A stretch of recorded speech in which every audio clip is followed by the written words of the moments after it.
You are listening to the No Gimmicks, Just Sweat podcast with your host, Eric Logan. No Gimmicks, Just Sweat is dedicated to hearing the journeys and unique stories behind an athlete's training and what drives them. Get inspired to own your life and make the impossible possible.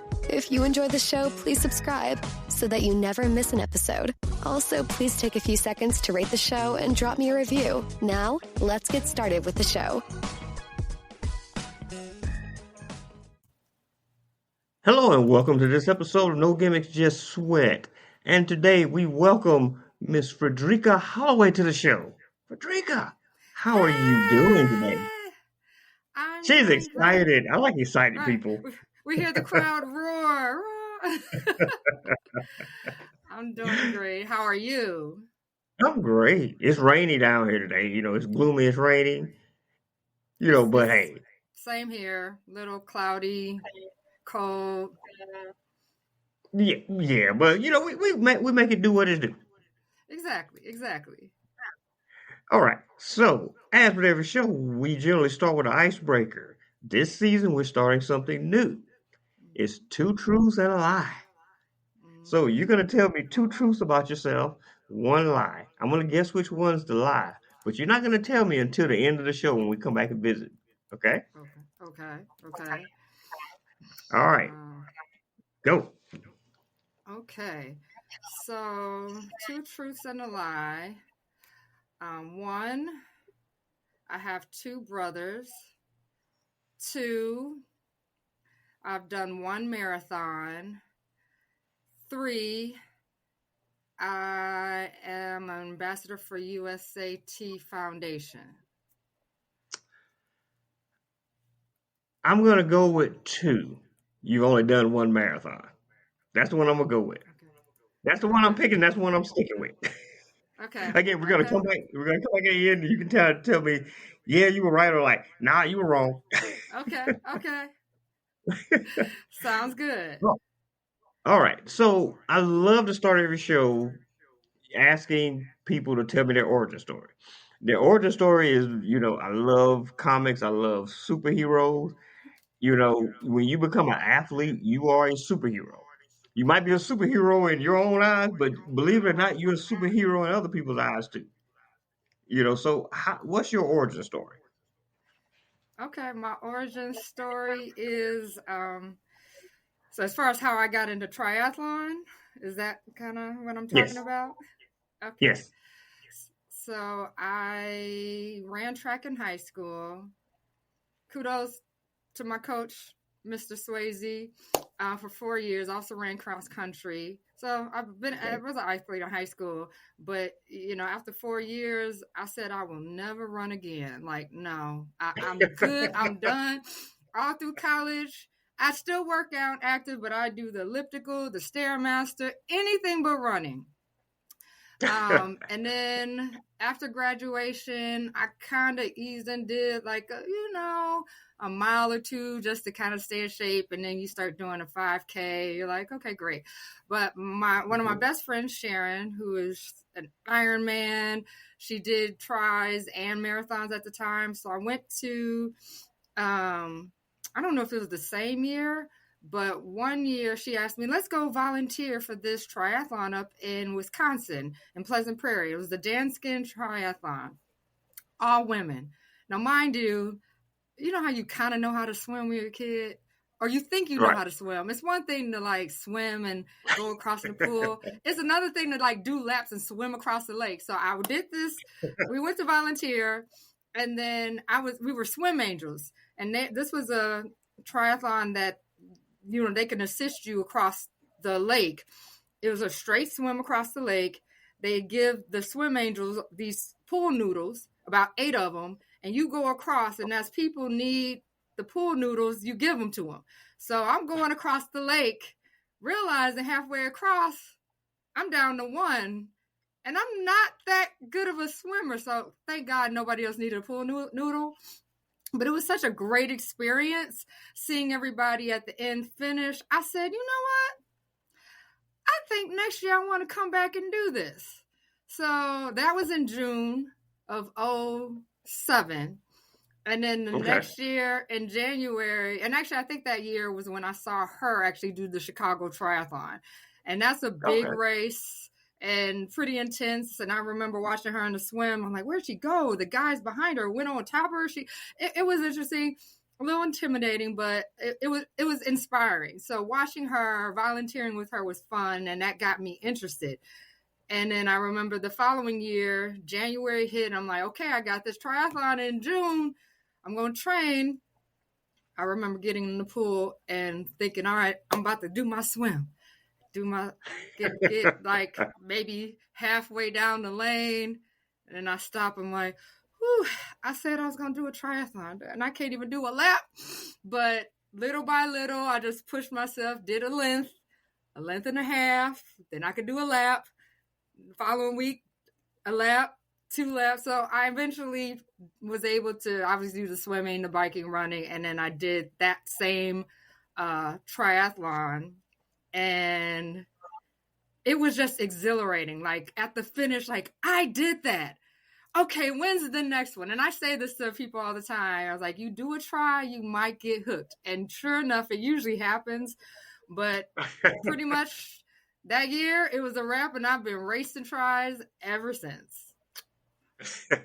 You're right about that. Once you do it one time, you're hooked. I've never seen one person do either Yeah. a run, a triathlon, a duathlon, anything just once. Right. What was the potato chip Lay's? You can't eat just one. Can't eat just one.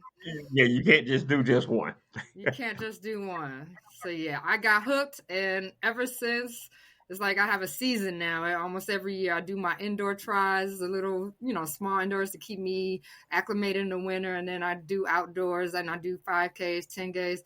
I've actually never really been interested in the marathon or half marathons, just because I like the diversity of doing tries, the 3 different things. Okay. Plus, it can be taxing on the body over time. So I just, tries is where I started and is where I finish. If I decide to do a half marathon or something sooner or later, just for the heck of it. But I like my tries. You try all the way. There you go. Yeah, okay. Indeed. All right. So as a triathlete, you have to do training. Training is very important. So what does a week of training look like for you? What does a day of training? What does a month of training look like for you? Yeah, that's a good question. So a week of training typically will look like, so my running is my strongest, and it's always been the one I do the most. Go figure. Usually now, and it's varied over the years, there were times where I would run like 5, not quite 6 days a week, but I would run a lot. Now I kind of stick to maybe 3 to 4 days of running. Okay. My swimming, I usually do 1 or 2 days. I probably should up my swimming because I call myself a turtle in the water, and I'll get you on the run. But I'm okay with that. And biking, I usually do about 2 days, and it kind of depends. So like now is my off season, so I actually haven't biked since my last race, and I'm like, okay, I need to get on my indoor trainer sooner, and I will. But usually, like in the wintertime, when I start really getting back into training, I'll do 2 indoor sessions on my trainer, or as it gets nice outside, in the spring, if it's nice, get outside. Once it's like nice outside, I'm never on my trainer because I feel like a hamster Oh yeah. on a wheel. Oh yeah. But yeah, and swimming, similar thing. Like obviously being here in Chicagoland area, I'm not getting in a lake until probably the closest would be June, July. Unless I have a race, and actually if I have a race, then the race or the day before might be my first open swim. But yeah, so usually I do about 2 swims, 2 bikes, 3 to 4 runs, and they vary. So I ideally, and actually I'm trying to focus on strength training right now, just because as you get older, strength training is more important. And I had done that for years, and I kind of got away from. I mean, I'm doing 3 sports. How you want me to fit strength training, stretching, yoga, all of that? I can't do it all. And so right now, I'm focusing on strength training in the off season, in the hopes that I'll still be able to maintain at least 2 days of strength training at least. What it typically looks like I said, I'm still in off season, so I'm not really biking, but I will. I usually swim on Sundays. I'll run on Mondays, bike on Tuesdays, might do a bike and or run on Wednesday, or a bike and or run and or swim on Thursdays. Friday, I usually am off. But I've been strength training on those days. So I'll see in the new year if I want to do swim or I usually don't run on Fridays because my long run is usually on Saturdays.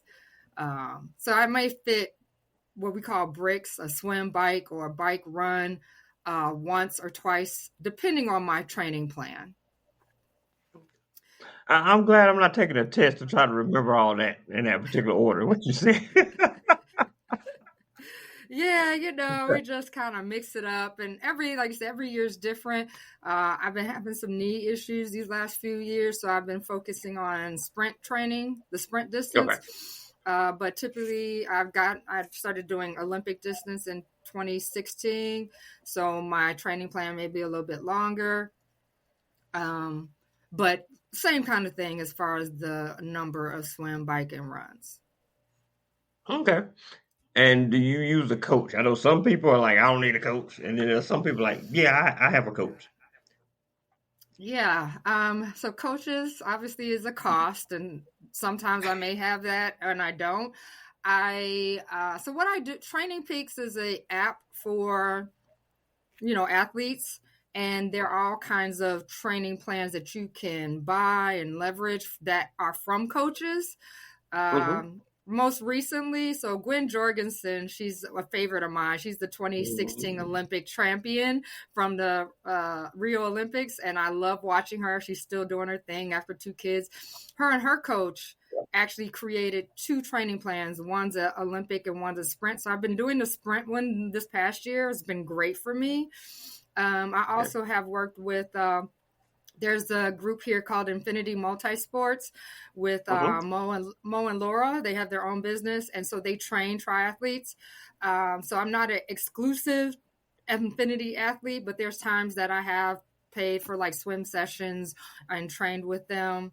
And I will say, running groups and cycling groups are a good resource as well to learn things. So biking with Major Taylor. We also have some various biking groups. 2 is one. We also have running groups like Black Chicago Runners, Black Girls Run. There's no shortage of running groups and cycling groups here, or even swim groups. A friend of mine works at where I train, and he does the US Master Swim. And he's always like, when you going to join my team? When you going to join my team? And I was like, I'm going to get there. Because, they're racing indoor pool swims. I'm like, well, I'm not trying to be like that fast. I'm trying to do like mile swims. But it still is good to like sprint and like to get faster. So those are some of the things that I'm involved in. Like I said, there's times where I'll run with certain groups because, like I said, the camaraderie is good, being able to support each other. And then, like I said, you kind of can leverage the expertise of others as far as like the technicalities. I'm still not the best at the technicalities of biking, but you can learn a lot of that from like groups like Major Taylor and some of these other cycling groups. Right. And speaking of which, though, you're in, Chicago, the Chicago area, correct? So yes, how is you say that was like, yes, I am. Chi-town all the way. Hey. Chi-town all the way. Yeah. And I'm always curious about the running environment, the cycling environment, the endurance sports environment in different areas. So how is it and I try to, compare it to, down here in Georgia, we in Georgia, just to kind of see and stuff, especially if you've been to other places, Mm-hmm. how does that compare? As far as for races, Yes, yes. And just the camaraderie of people. oh, I think it's very similar. I think, different cities and states have different race communities, and it's just a matter Hmm. of finding. Like, I heard that Atlanta has a really good race community. They Hmm. have the race, which is a popular race Yes, that people from Chicago go down to. So, yes, and it may not be, obviously some of the bigger cities or the capitals of different states probably have more resources and a bigger community than, some small towns. But I think it does compare as far as you have a variety of different, swim, biking, running groups, and resources in that community. And then, I like to believe that, like, they're proud of where they're from, whether you're Chicago or LA or New York or, Jackson, Mississippi, so yeah, every, I mean, obviously I haven't been to or connected with every community. Like, I have a right, cousin who recently got into running and marathons in Jackson, Mississippi, in that area. I'm not as familiar with the running community there, but I'm pretty sure there's some, it may not be as big as Chicago because Chicago's so big, but I think it compares, especially based off of, a lot of people like to travel.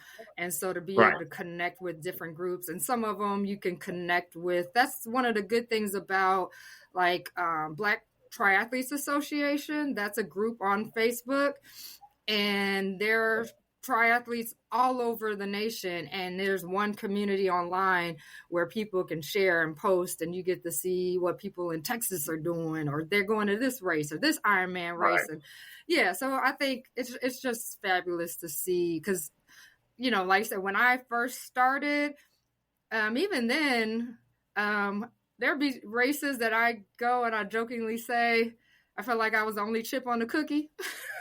Right. Or maybe one or two of chips on it. Like, where the rest of us? And so now there's more. There's still, depending on certain races, where Right. you don't see as much of us, but it's the growth is there, and so that's great to see over time. And I think, like, building that community with fellow athletes is wonderful. Okay. And you kind of dived into something that was going to be my next question. Running, you can see, people who look like you. You can go to a 5K, a 10K, a 10-mile, half marathon. You see people who look like you.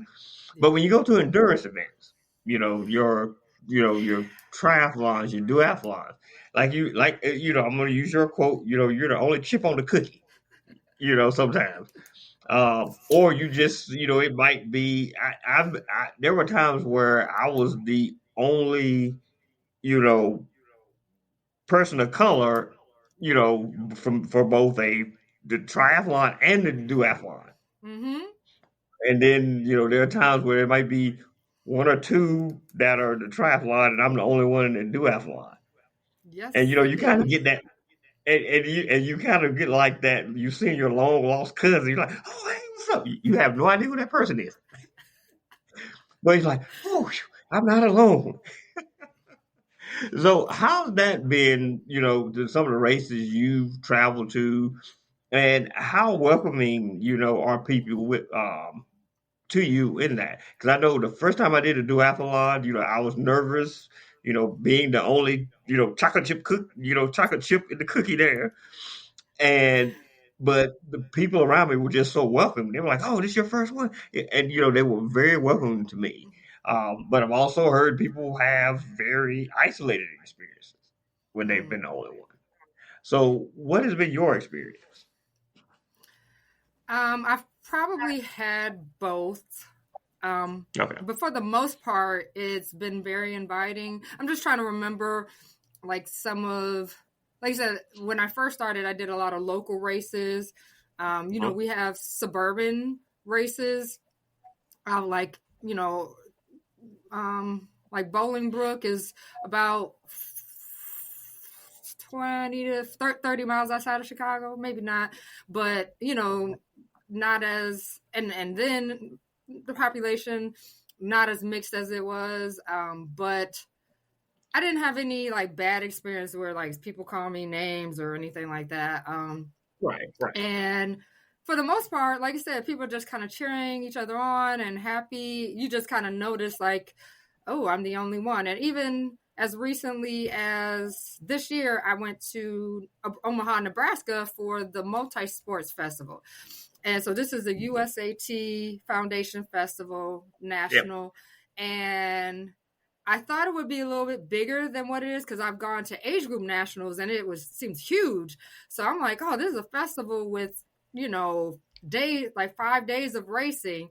It wasn't as big and there weren't as many people that looked like me. There were some, but not as many. And then just like going to Omaha, Nebraska, you're just like, This may sound funny because I know there's Black people in Omaha, Nebraska, but how many? You're just like, well, in Chicago, there's plenty of us. So, but it was very like I remember I drove through Iowa and I stopped at a gas station. I'm like, oh, are they gonna look at me like, ooh, I don't know what part of Iowa. This wasn't like the major city with Iowa State. I mean, I passed there too, but it was like a small little town off the expressway, and so like, are they gonna look at me? So, but no, for the most part, it's been a welcoming environment. Again, because I'm seeing more of us actually participate in the sport, and that was like one of my motivations. Like, how do I allow people to see me so that we could be people like who I didn't even know what triathlons were in high school. I wish that was available. I probably would have done triathlons in high school if I would have known about it. And then even as I got older, it wasn't until I was almost 30 that I actually like, oh, triathlons. That's cool. That's unique. But yeah, the environment has been, for the most part, pretty welcoming. It's even funny because, like I said, I'm a very strong runner. So, at least like I said, my knee issue, I'm not as fast as I used to be. Hopefully I'll get back there. But it would be interesting to see, like for me, my run could almost compare with a lot of guys. So there'd be times where it's like you're on the swim and the bike and then the run, whether it's an indoor or an outdoor, is like I'm humping and I'm catching up, passing people. And then at the end, like it would be interesting to hear like white guys come up to me and be like, man, you're a really good runner. And because they probably didn't expect someone who looked like me to like come up on them or maybe even pass them, or and so like I said, I never want to underestimate us, and it's always good. And I think, like I said, people get to see more diversity in the sport. I think that's important. And I think for the most part, sportsmanship is what I've seen. Like I said, I haven't had anybody do anything crazy or say anything mean or all of that. Right. So, but I'm not saying that never happened. I haven't had that experience. Right. And I definitely want to just, again, encourage people who, like I said, there's a lot of people who do marathons and 5Ks that may not think to do a triathlon. And I'm like, hey, and then it's like, come on over to the tri side. Yeah. Oh, come on. Kind of like Dave Chappelle in that Rick James skit when he's like doing like this. Give it to me. I think the worst thing that I've had happen to me at an event, this dude moved my bike on the bike rack. I generally try to get to events early so I can put my bike in a certain spot and I get like right there on the edge so I can just grab, go. And dude moved my bike. And believe it or not, my spot. That happens pretty commonly, actually. Like, I think it's just... Really? Oh, yeah. Some people just, I don't know, feel entitled, or they're not thinking that could be like, I'm going to want the kind of person that if it's someone else's stuff, I'm not trying to touch it unless it's like Exactly. it falls over, because like they may not want me touching their stuff, or you just never know how people feel. But if you're not in the mode of thinking that, and you feel like, oh well, like I want to say, was it Chicago? This girl came in and she was squeezing in between, and she was like later than everybody else, and we were set up, and I ended up moving because I was just like, it's so congested and there's space over there, so I'll just move over there. Right. But it was just one of those things that she didn't have any qualm about, you know, moving people out the way for her. And I'm like, we all are set up here, but, you know, different strokes for different folks. Yeah. Now, I'm not talking about like you moved it over just to the side. I mean, he literally moved my bike from the end spot I was at over to the other end. Oh, wow. And got my stuff. And I was ready to fight that day. And I was ready to fight that day. So how did you I'm handle like, dude, that? you don't, I was like, dude, you don't do stuff like that, man. So you told him that? Yeah. Okay. And he just kind of sat there with a blank look on his face. And I'm like, dude, you don't do stuff like that. So, you know, and I went and told one of the judges and stuff, and they apologized. And I'm like, you know, I was like, yeah. That even now thinking about it, just kind of gets me like, ah. Yeah, that's, like I said, I've seen people kind of skirt your stuff over. That's normal. I've seen that. Yeah, that's normal. Yeah, but to move your stuff completely, yes. Okay. Yes. Like I said, I think that was like maybe my third year of doing, you know, duathlons. Yeah, my third year. Yeah. That's crazy. I'm sorry that happened to you, and I commend you because some lesser people may have done something else, and I know people who are like, you move my stuff, and then they all up in your face, and you like, don't catch that wrong one, and don't catch somebody on that wrong day, right? You don't know people like that. Yeah. Back to something good. Okay. Yes, when you talk about the Multi-Sports Festival, Nebraska, that's why I haven't been the past couple of years. Okay. Because I'm like, come back over to the East Coast. It's like, you know, you move further and further away. You know, you were in Texas for 2 years, then now you're in Omaha. I'm like, either move closer over East Coast or go somewhere West Coast that it could be a vacation to go over. Yeah. So Indeed. I think they do one location 2 years in a row, back to back, and then they kind of move it to another location. Yeah. So this was my first time doing that one, and I actually, like I said, as I'm putting my schedule for next year, I may do it again because it was cool. But yeah. So they combined it. Yeah, I was gonna say they combined all the smaller events. Because the duathlon used to be a separate championship event. Okay. And then they took they put all of those into the multi-sport event. Okay, gotcha. Okay. Yeah, I mean, it was cool because there are so many different people. Like, you could do more than one race. And I was like, well, you got to pay for all those races too. And I actually, I'm thinking if I do it, because, you know, now they have mixed relays and some other things. Yes. And so I may ask some people like, hey, you want to do the mixed relay?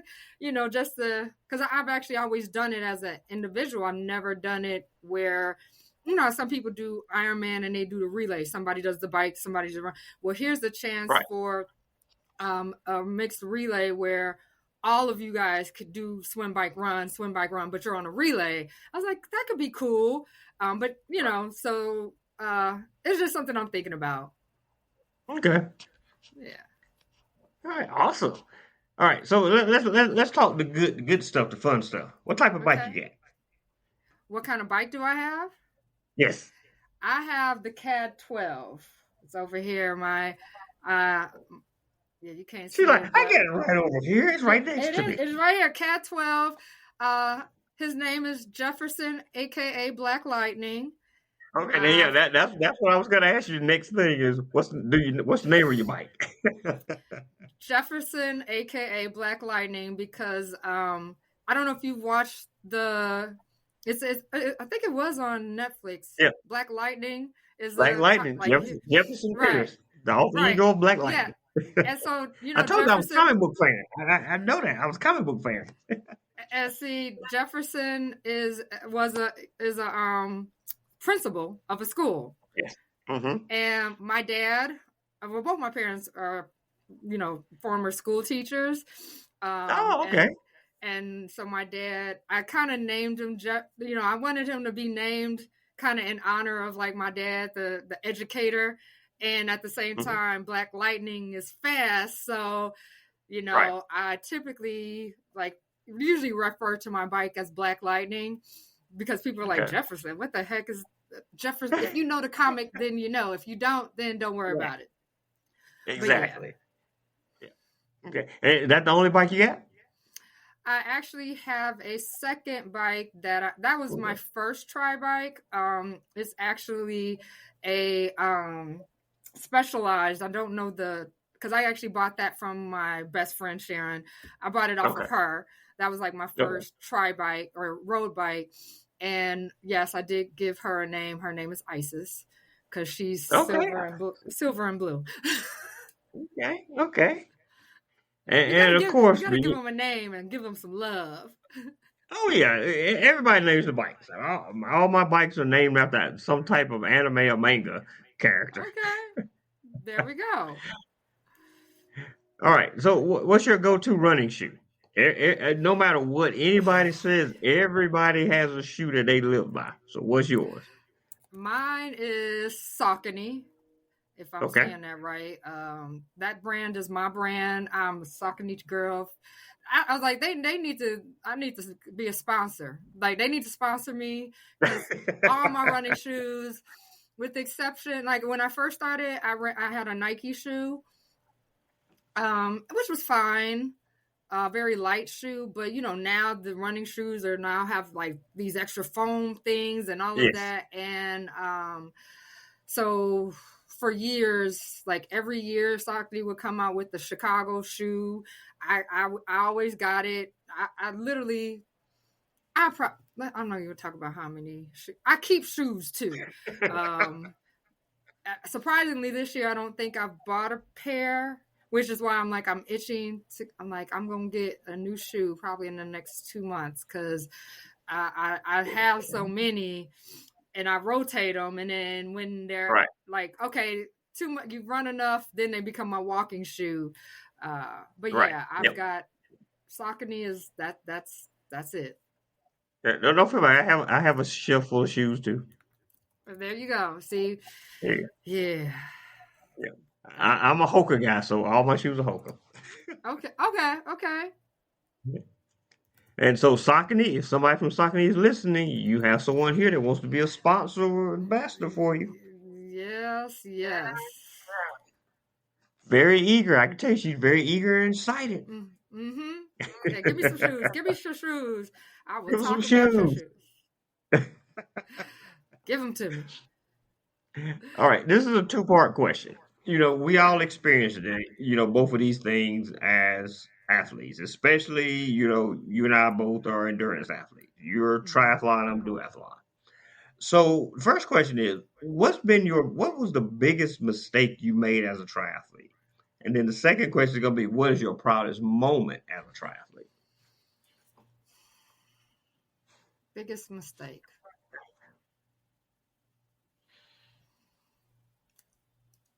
Okay. I have to think on that one. And my first thing was like, man, why didn't I do this sooner? Then I could have gone to the Olympics if I had started in my 20s. No. I would say biggest mistake. I'm trying to think of a race where I was like, oh, well, yeah, okay.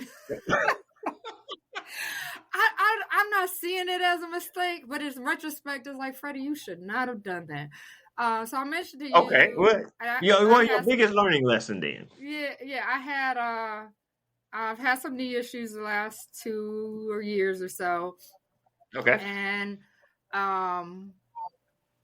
yeah, I think that was 2022 where I didn't really do too much racing because I could barely walk at one point, and Okay. did some physical therapy. I did age group nationals in Milwaukee, which was cool.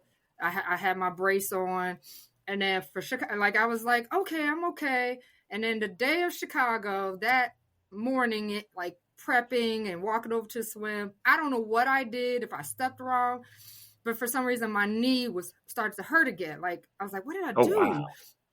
And when I was like, well, my game plan is like, you've got your KT tape, you've got your brace, Yeah. we'll figure this out. So I get in the Right. water and I'm like, maybe the coolness of the water will kind of help it. And so I'm like, fine. And then, you kind of run into transition, which I think I kind of felt a slight tinge, but, I'm like, okay, get on the bike. And I think I may have put KT tape on before the bike just so that I wouldn't have to do it when I came into transition. Mm-hmm. And then after I was finishing the bike, back in transition, I put my knee brace on, and it was like a brace, not like now I wear a sleeve, which is much lighter. But Right. as I'm coming out of transition running, I'm hurting. And there's a section in triathlon after you get out of the Chicago tri where you get out of transition, you run down, and there's like the beginning where there's tents and things. And so Infinity had a tent, and I had some stuff there, and they'll move your stuff to the finish line. They had already Mm-hmm. moved my stuff to the finish line, and I did have some ibuprofen in there, but I Mm-hmm. didn't have it. So I get there, and no one's really there except for like 2 or 3 of my friends. And I'm hurting, like I'm limping. And a friend of mine, I was like, I need something because it hurts. It hurts. And to this day, I don't even know what he gave me. It was some pills that I eventually like felt like the last 500 yards or whatever, straight away, I finally like didn't feel any pain. But literally the whole run, thank God I had, gone down to doing the sprint distance. So I only had to do a 5K. But that whole 5K, I was limping. At certain points, I was crying. In my mind, I'm like, you probably shouldn't be doing this. Just call it a day. But in my mind, I'm like, haven't raced much all year. I want to finish this. I've gotten through 2 disciplines. Just finish this run. But in retrospect, like I could have really damaged my knee because I didn't know what was wrong with it. And for the day of, like, if you, like, I'm limping and I'm crying, yeah, it's not that deep, Freddie. Like, stop and live to race another day. And I just remember when I was done, I was just like, there's this picture of me, like, humped over, like, oh my gosh. And I had been, my coach, Mo, had referred me to a knee specialist that I hadn't seen literally like that week. I called, there was 2 of them. One of them was full and booked. I scheduled because I was like, okay, I'm going to get this looked at now. But I would never tell people to run on a injured. It's not recommended because it could go either way. You could jack yourself up. Yes. I didn't know if it was meniscus problems, ACL, whatever. But in retrospect, Fredricka, don't do that again, ever. You can race another day. That's that adrenaline ego that was talking to you on race day. That part. That's what that is. I know. Yeah, but we've all experienced it. Yeah. Okay. Moving on from that, what was your proudest moment? My proudest moment. Could I have 2? You can have two. You can have as many as you want. Wait. It's hard for me to do favorites. So, like I said, I've been doing sprints for years. So my first Olympic try, which actually probably was Wisconsin, but that same year I did Chicago. And I'm trying to remember if either way, when I did the Chicago Olympic distance, because the swim has always been like my nemesis that I get kind of scared of. And I hadn't done Chicago. I'd done the super sprint, but not the actual. And so doing that, I remember coming across the line, like, again, I did that. So I was really proud of that. I also did South Beach Try, which was my first ocean swim. Okay. Which is funny because, again, I was kind of skittish. I think that may have been the same year, but I was a little skittish around, again, open water. It was kind of hit or miss for me. I could get in and freak out, or I could get in and, and it was an ocean swim. The funny part about that, like I said, this was my first ocean swim, and you read the race documents beforehand, and it says, if you get stung by a jellyfish, stop there. What do you mean if I get what? And it had me rethinking, I don't know about this race. Come on now, like, I'm already a little, about the swim. I gotta look out for jellyfish stinging, and then what? Next thing you know, you're gonna tell me sharks gonna be out there, which could have been the case, but I was very proud of myself that I mentally. I was going through a thing that whole week, the weekend, like, okay, I'm prepping and all right. And so afterwards I was like, all right, see, I can do this. For me, I think I like it when I overcome fear or anything that is intimidating. So those were two that I'm like, okay, stop doing these. I won't say a sprint triathlon is a baby try, but stop doing. You done sprints. It's time to go up to the next level. Stop acting scared. Put in the work and do it. So that was the two that I was proud of. There you go. Don't be scared. Don't be scared, as they say. Don't be scared. and the jellyfish story kind of reminds me of a half marathon I did many years ago. And, one of the things they said, make sure at this portion of the race, you stay on the path.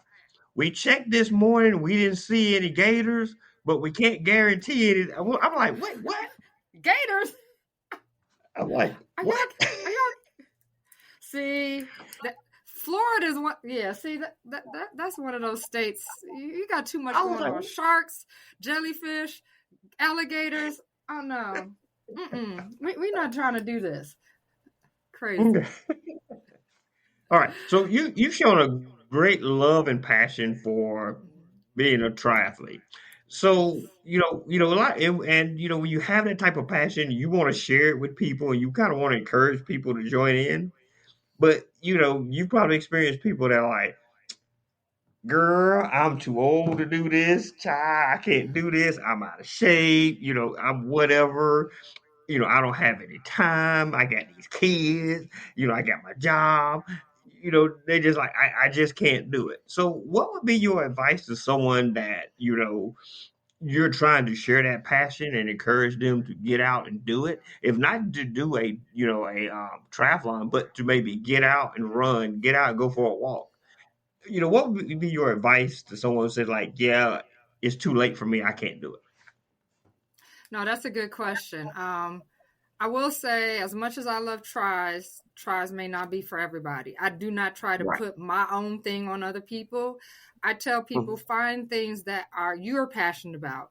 Like, my dad used to golf and bowl.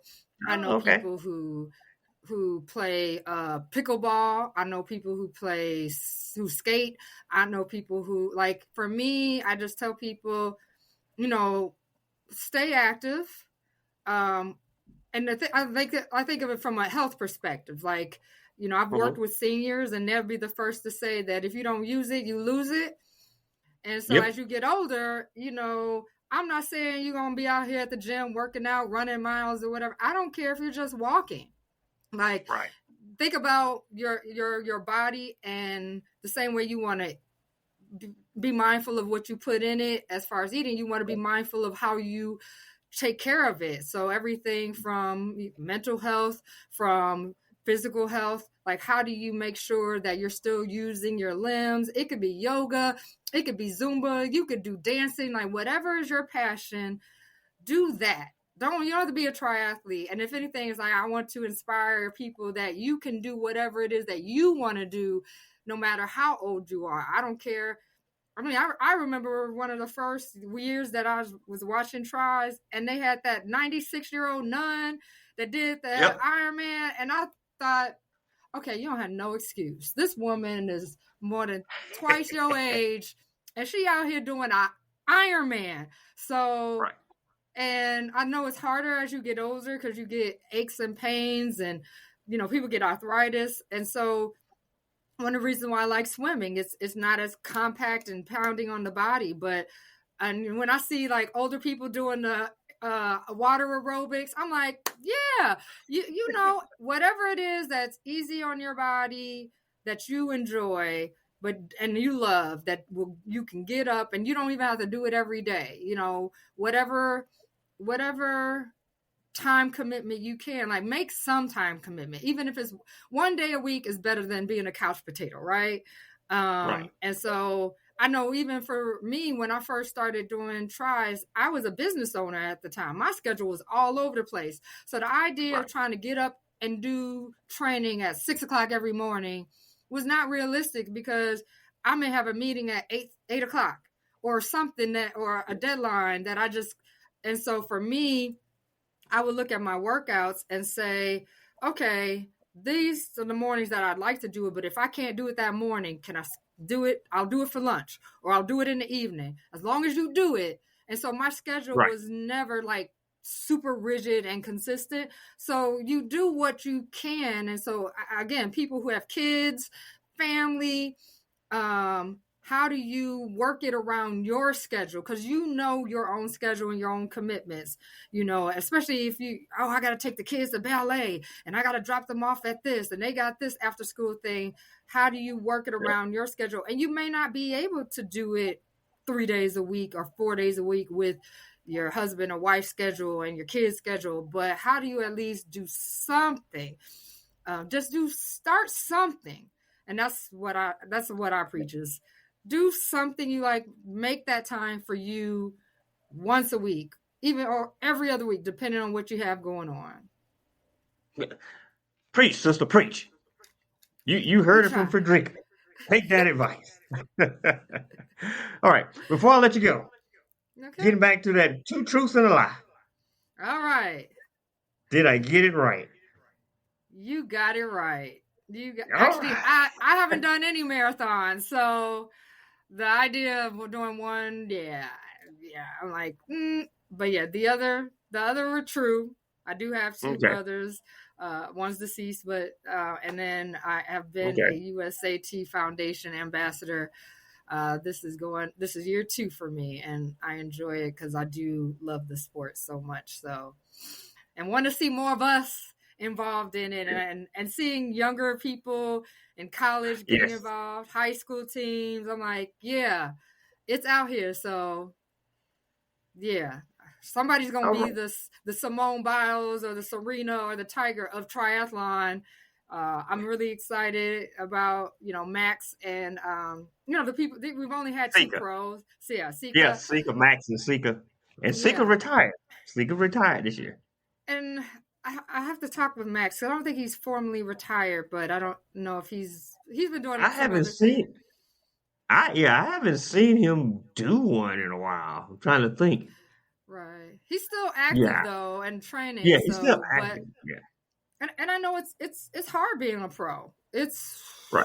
Yeah. And having the support and over a long period of time. So I get it. And I respect people's decision.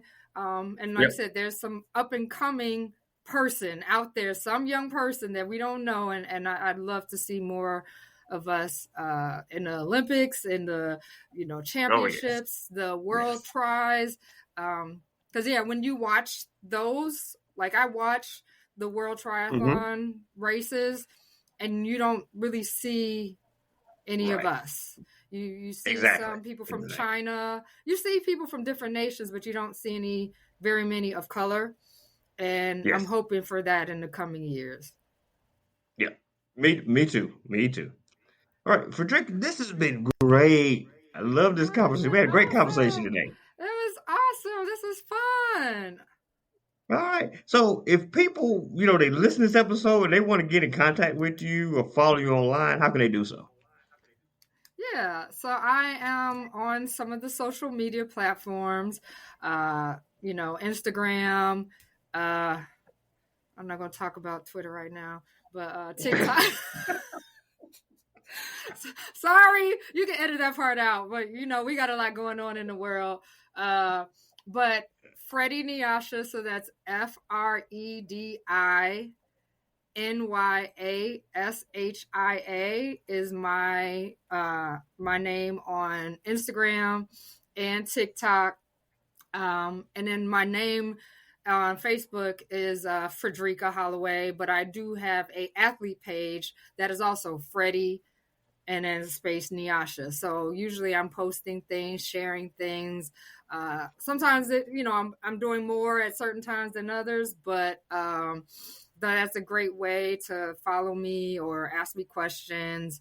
I have YouTube too, but those are the ones that I'm most common on and like to share, like things around what I'm doing. I usually post my races, like what I'm going to do for the year to kind of inspire other people, like, oh, she's doing that race, I'm going to do that race too. Or just to find out, like, other people, oh, you're doing that race? Okay, I'll see you there, so we could connect.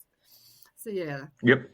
I try to use, you hear people say social media and their feed is so crazy and they got a lot of drama. Yeah. I don't have that problem because social media is a tool. And I'm like, you can use the tool for good. You can use it to inspire and connect with each other. And that's why I love it. That's what I do. All that other stuff. So I'm glad. I don't blame you. I do not blame you one bit. Again, Fredricka, this has been great. I appreciate you coming on the show. Thank you for having me. Thank you for this podcast for lunch. Actually, I'm curious, how long have you had this podcast? I've been doing this since 2021. Okay, 3 years. Yeah. Congrats. Happy third year. Yeah. I hope to see 3 and 3 and another 3, like for however long you want to have it. But this is great. I love it. Fingers crossed. All right. Again, thank you. I appreciate it. We're going to probably talk again, of course. Hey, have a good evening. You too. Thanks again. All right. Bye-bye. Thank you for listening to this episode of the No Gimmicks, Just Sweat podcast.